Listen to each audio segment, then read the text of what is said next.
In Unit 5, we learn about different types of animals. Different animals live in different places.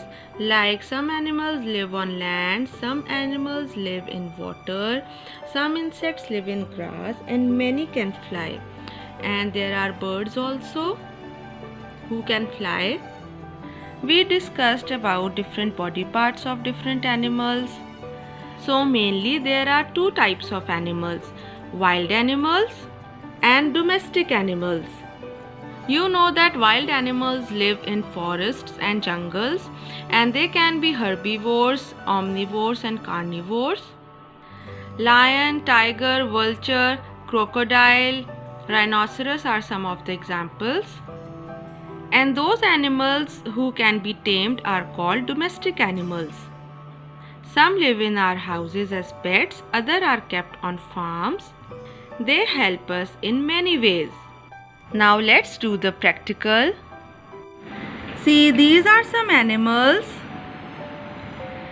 Can you recognize which are wild animals and which are domestic animals? Now we will segregate them accordingly. Our first animal is lion. So tell me, lion is a wild animal or domestic animal? Yes, you are right. Lion is a wild animal. Our second animal is dog. Dogs are used for security and safety purpose. They are also good pets, so we will put them in domestic animals. Next we have an elephant. It's so big that we cannot keep it at our homes, so it is also a wild animal. Our next animal is horse. They are very useful for farmers. We use horse carts. Many people keep horses as their pets. So horse is also a domestic animal. Next we have a giraffe. It has long neck to eat leaves from a tall tree. It lives in forest. So it is also a wild animal. Our next animal is camel. Arabs use them to travel through deserts and they keep them as their pets. So camel is a domestic animal. Next we have panda. We cannot keep them as our pet, so it will go with wild animals. Next we have goats and sheep. We keep them as our pets. We use their meat, their skin.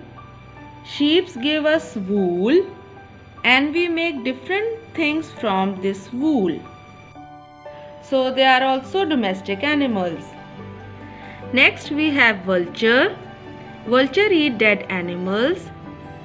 So it is a wild animal. Next we have goose or duck. They provide us with their eggs. We also use their meat. So it will go in domestic animals. Next we have rhinoceros. It's a dangerous animal, so we will put them in wild animals. Next is fish. We use its meat. We make oil from its skin and we keep fish in our aquariums as our pet. So it is also a domestic animal. So these are some domestic animals. Some live in our houses as pets, some on farms, and they are very useful and beneficial to us. And these are wild animals. They live in forests and jungle and they are very dangerous. We cannot keep them as our pets. I hope now you can easily tell domestic animals and wild animals. Thank you.